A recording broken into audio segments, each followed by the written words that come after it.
Siz həm nəinki erməni lobbisi ilə, ermənilərlə, ümumiyyətlə xaricdə maliyyələşən bizim xoşa gəlməz ünsürlərlə də mübarizə aparırsınız.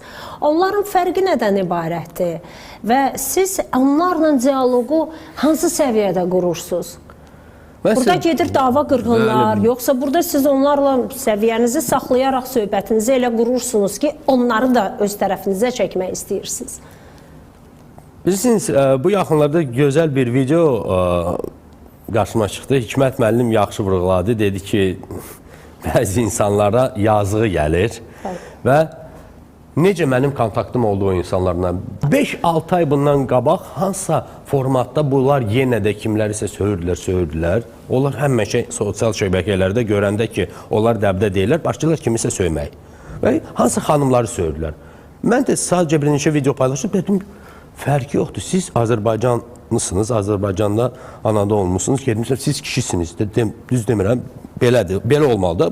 Yox, cinsiniz kişidir, siz niyə xanımı söyürsünüz? Fərqi yoxdur, kimin statusunda. Xanımları olmaz söymək, qəti. Onlar başladılar məni söymək, sən gəlsən Avropaya, sən belə. Dedim, aha, yoxşu.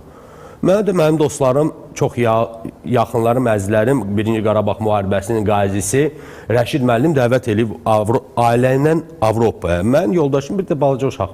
Ha, gəlin, Yunanistan sonra Almaniya, onların evinə. 11 gün mən onlarda Almaniyada qaldım. Hər gün bir şəhərdəydim. Hər gün də şəhərdən canlı açırdım. Bonn, Köln və bütün şəhərləri gəzdik biz.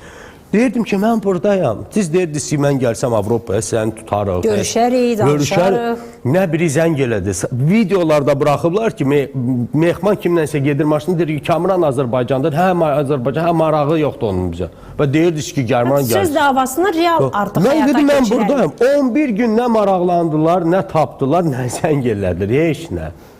Mən də gözləyirdim ki, heç bir reaksiya olmadı. İndi yenə də orada nəyisə qışqırırlar deyirlər, amma məncə bunlar kimdənsə hər qışqırmağa, hər belə bir təxribat yaradan məqama bilmirəm, hansısa pul alırlar.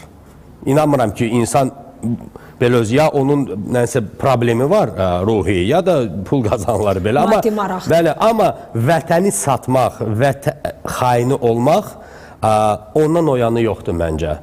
Elə insanlar var bəlkə kimsə hansısa siyasəti xoşlamır və yaxud hansısa formatı xoşlamır və yaxud indiki zamanəni xoşlamır. İndi elə insanlar var ki, 90-cı illərin zamanəsini xoşlayırlar və yaxud Sovetin adamları yaşaya bilmirlər indiki formatda. Gəlirlər haradasa Avropada, kəndlərdə yaşayırlar, onlara belə rahatdır.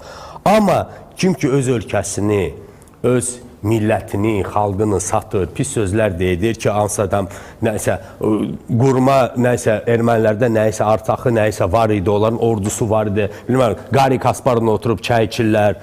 O insanlara nə deyim? Hamısı bəllidir, hamısı da görünür. Hikmət müəllim də yaxşı dedi onlara. Bakıda doğulan və Bakının, Azərbaycanın da çörəyini yeyən hər halda Bakıda doğulub. Bəli, təbii ki. O da amma sonra gördünüz də özünü necə apardı.